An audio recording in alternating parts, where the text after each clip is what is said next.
वालेकुमुस्सलाम रहमतुल्लाहि व बरकातुहू। माशाअल्लाह माशाअल्लाह, ये कुरान पाक की एक सूरत सूरह फलक आप तमामी हजरात के सामने पेश कर रही थी।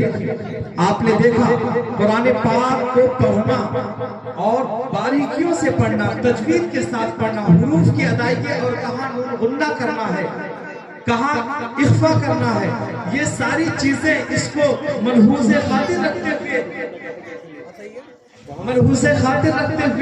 अगर मनहूसे खातिर रखते हुए अगर इस तरह पढ़े जाए तो बड़ी खुशी की बात होती है।